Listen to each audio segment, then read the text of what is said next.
Jordan's stormy banks I stand and cast a wistful eye to Canaan's fair and happy land where my possessions lie. I am bound for the promised land. I'm bound for the promised land. Oh, will come and go with me. I am bound for the promised land. Any news down to the village, Ezri? Well, Squire McLean's gone to Washington to see Madison swore in. And old Spellman tells me this Bonaparte fella has captured most of Spain. What's new out here, neighbor? Nothing at all. Nothing at all. Except for a new baby down at Tom Lincoln's. Nothing ever happens out here. When he came to us, he wasn't more than a floating piece of driftwood, you might say. But I have taught in my life 4,000 to 5,000 pupils, and no one has ever surpassed him in rapidly and well acquiring the rudiments of English grammar. It is the power of convincingly worded constructive thought to guide the world. I taught him that.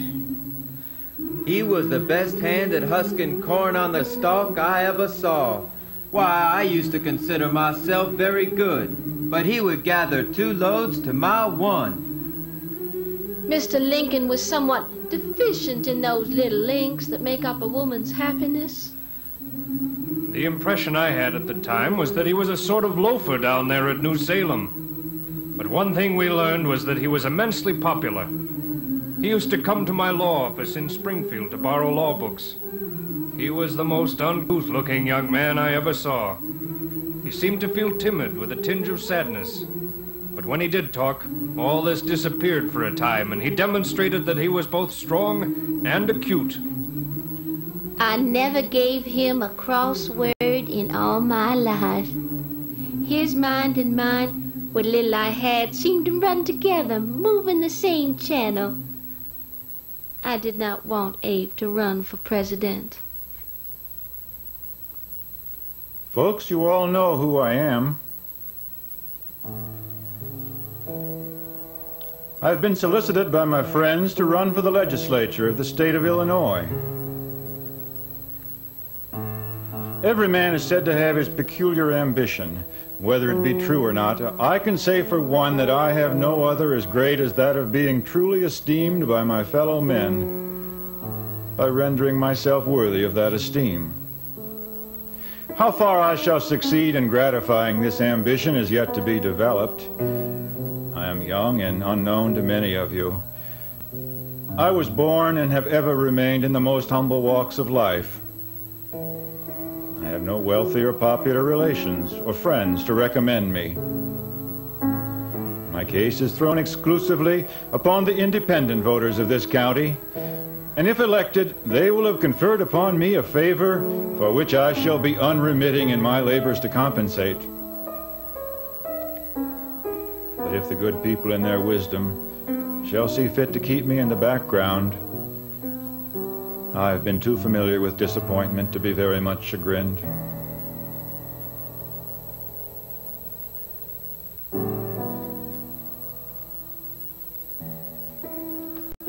A floating piece of driftwood, laborer, postmaster, surveyor, legislator, lawyer. Abraham Lincoln grew up in Illinois, rode the circuit, out over the plains where the big blue-stemmed grass bent in the sun. Prairie sage and yarrow clogged the fence rows, and in the autumn spikes of goldenrod, aster, and devil's hawkweed blazed the uncut meadows. A tall young man, astride an outsized horse, with legs too long for the stirrups, with arms too long for the reins, black suit, and black brows so heavy, the late October sun brought none but darkly filtered light to searching eyes. Emily, oh, Emily, if you could have seen him at the party. Miss Todd, he said, I want to dance with you in the worst way. And I'll let you in on a little secret. He certainly did. Someday, he will be a great man.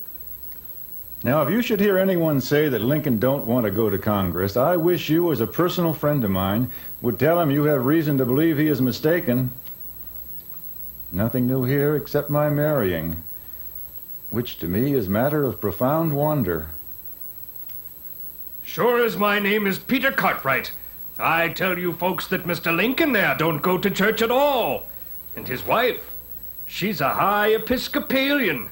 Too high for us low folk here in Illinois. So she just naturally wants to get out to Washington City.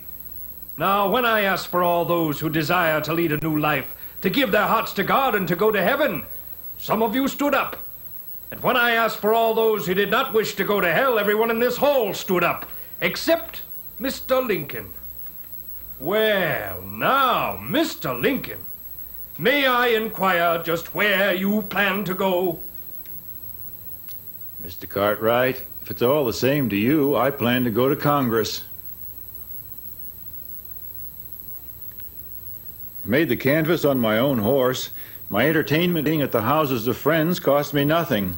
My only outlay was 75 cents for a barrel of cider, which some farmhands insisted I treat to. In the debate in the Virginia legislature, no speaker insinuated, even we believe, that the slaves in Virginia were not kindly treated. And all too agree that they are most abundantly fed.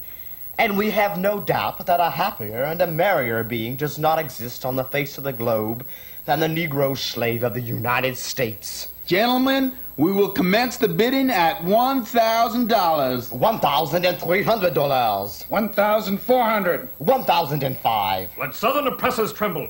Let the Northern apologists tremble. On this subject, I do not wish to speak or think or write with moderation. No, no. Tell a man whose house is on fire to give a moderate alarm. Tell him to moderately rescue his wife from the hands of a ravisher. But urge me not to use moderation in a cause like the present. I am in earnest. I will not equivocate. I will not excuse. And I will not retreat a single inch. And I will be heard. Why, she's plenty strong enough for hard work and still delicate enough for housework, if you know what I mean. 1,700. 1,800. Woe to ye slave masters! 5 of our men were killed. 5 of your family must die. But we don't have no slaves. We're just poor farmers. We only just got to Kansas. Only by blood can the nation be redeemed. Oh, help! Oh! $2,000. Sold to the gentleman from New Orleans.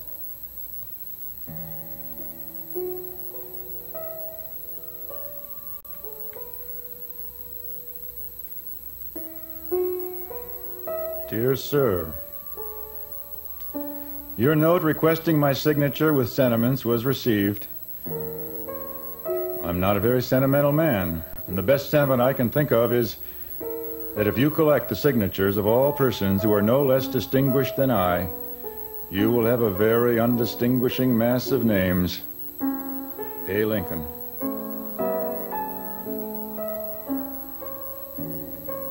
Years of the slow turning and returning. Years of the slow learning and unlearning. Weighing where a man could take his stand and grow in a world of fiery slogan and rootless, ragged surging. Years for the eyes to take and the arms to act and the brain to form those homely truths that now could now deliver. If we could first know where we are and whither we are tending, we could better judge what to do and how to do it. A house divided against itself cannot stand. I believe this government cannot permanently endure half slave and half free. I do not expect the Union to be dissolved. I do not expect the house to fall. But I do expect it will cease to be divided. It will become all one thing or all the other. What? The man who buys a 10-cent beefsteak and carries it home for breakfast himself? Here's your old Abe. He'll look better when he gets his hair combed. They say he can split rails like they was toothpicks. He's a dangerous man, sir. A damn dangerous man. He makes you believe what he says in spite of yourself. I'll tell you this, he's got some brains in his skillet. A gorilla. Well, I'm not voting for no man what run a grocery and sold whiskey. Why, the only difference between him and Judge Douglas is that while Abe was behind the bar, the judge was in front of it. Can Mr. Lincoln fight? Yes, sir. He's a son of Kentucky. Free society? What is it but a conglomeration of greasy mechanics, filthy operators, small-fisted farmers, and moonstruck theorists? Every jackass has his own hee-haw.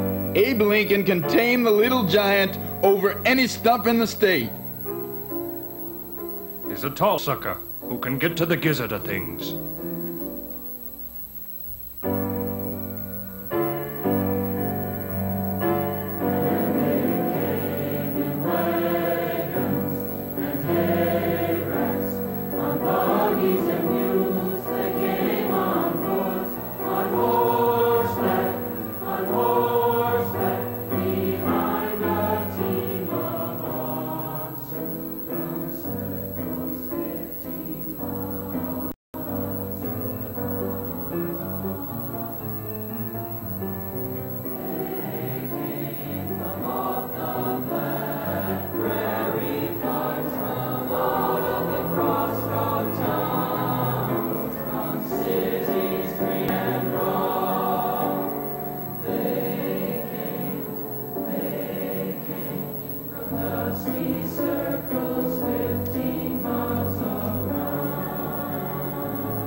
And I say popular sovereignty.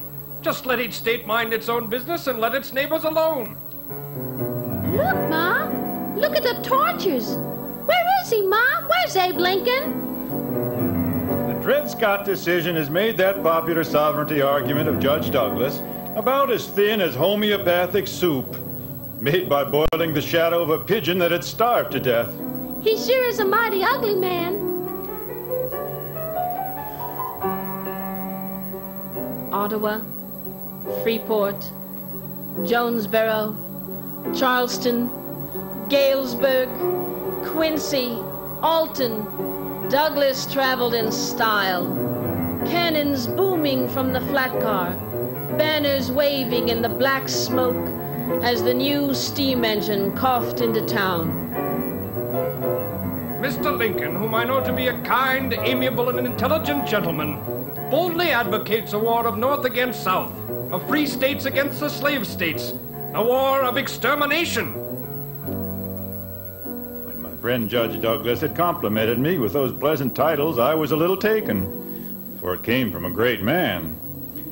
I was not very much accustomed to flattery, and it came the sweeter to me. I was rather like the Hoosier with the gingerbread. He said he reckoned he loved it more than any other man, and got less of it. Well, as the judge flattered me, I could not make up my mind that he meant to deal unfairly with me. So I went to work to show him that he misunderstood the whole scope of my speech. Hey, Abe, put on your specs. Yes, sir. I am obliged to do so. I am no longer a young man. And they came. The people came, however they could get there. They came to hear the cannon roar, to see the raucous banners steal fire from the silent sun, to flirt with the gay ribbon girls, and to listen. I tell you, my friends, this thing of squatter sovereignty was never anything but a humbug, generated in the marshes and swamps of South Carolina, and used as a pretext to run and pour slaves out all over the land as hot lava is belched from the crater of the Fire Mountain. It stinks of fraud! Through the long, hot afternoons of August, the slow turning of September, October, They came to listen, to join the fight of the tall sucker and the little giant, defining our name. In a new land where no man was master, no man should be slave. That is the real issue. That is the issue that will continue in this country when these poor tongues of Judge Douglas and myself shall be silent.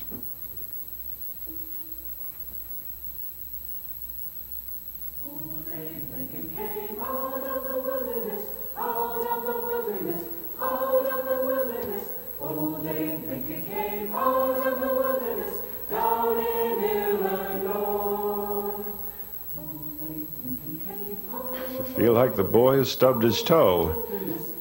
It hurt too bad to laugh, and he was too big to cry. But it's a slip, not a fall.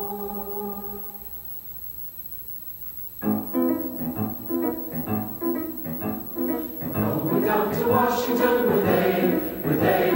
We're going down to Washington with Abe, with Abe. It's so prepared along the grammars of liberty and union train will all be there. So Johnny, fire up some steam. We're going down to Washington with Abe, with Abe.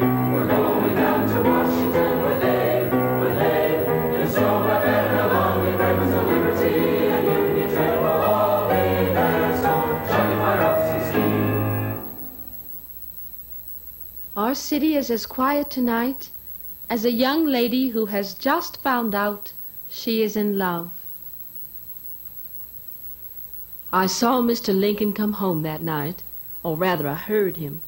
His two little boys, Ted and Willie, were making a terrible row, and when I looked out my window, there he was, holding them apart and looking ever so sad. I called out to him, "Why, Mr. Lincoln, whatever is the matter?" Just what's the matter with the world, Mrs. Browning? I've got 3 walnuts, and they both want 2. Mary? Mary! We're elected.